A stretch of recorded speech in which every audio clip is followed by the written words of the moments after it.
If you received $20,000, money you didn't know that was coming to you, what would you do with it? That is the question we're going to be putting to our two experts right here beside me. It is time for Secret Stash. Today, I am playing the role of this investor, 35-year-old male, founder of a startup out in Silicon Valley, taking home a salary of $50,000.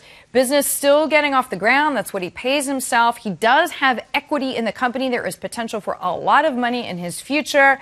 His partner has a baby on the way. Joining me for this, Michael Lee, a founder and managing partner at Tiger Wealth Management.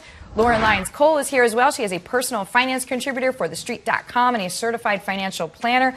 Glad to have you both here. So this is an interesting profile, I think. It's somebody with a relatively modest salary, a lot of upside, but the pressure of a baby on the way. What do you do, Michael, if you're that person? So first, you'd want to say put some cash away, but to a risk taker like this, I'd just say that fall on deaf ears. So what I would say is take some tax advantage, because someone like this that's in a startup, it's probably going to have the lowest income right now for the rest of his life. So take advantage of a Roth IRA while he can still contribute. But with those funds, go ahead in the stock market. We're very positive on the global macro, more U.S. than global macro environment. We think the Fed's going to start raising rates. So in the stock market, I'd be looking again at financials, consumer discretionary, and also healthcare. And the consumer discretionary is still positive on Disney despite the earnings tonight.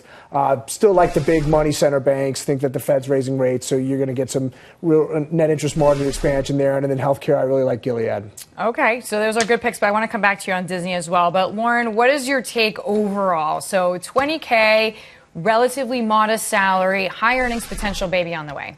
So I would want to know a few things, like, is the partner working? Does she plan to continue to work? But I would also encourage him, and a lot of small business owners need to do this as well, to establish an employee benefits plan. So having a 401k for himself and for any employees or talent that he's looking to hire, I think would really go a long way. So you're saying essentially make it go back into the business? Well, through his own account, though. So if you set up a benefits plan for everyone, and you can do that through Zenefits.com, which is a new, really interesting company, makes it very cheap for small business owners. That way he can take $18,000 for this year and sock it away in his 401k, which will diversify him away from his own business. Okay, so Michael, I promise I'm going to come back to you on Disney. I know it's a stock that you like. You said despite, well, the after hours trade, we'll call it that. Are you just a Star Wars fan? Well, a little bit of Star Wars fan, but Frozen has consumed my life. And so you have multiple billion-dollar franchises coming over the next 18 months. I really think this Star Wars is going to be really accretive. The theme parks, there's no sign of slowing down there. Frozen coming in next year. It's good. Obviously, some issues with ESPN that we keep hearing about in the headline, but I just think those are headlines. Live sports and the cost of live sports isn't going anywhere. All right, Lauren, one last comment for our model investor.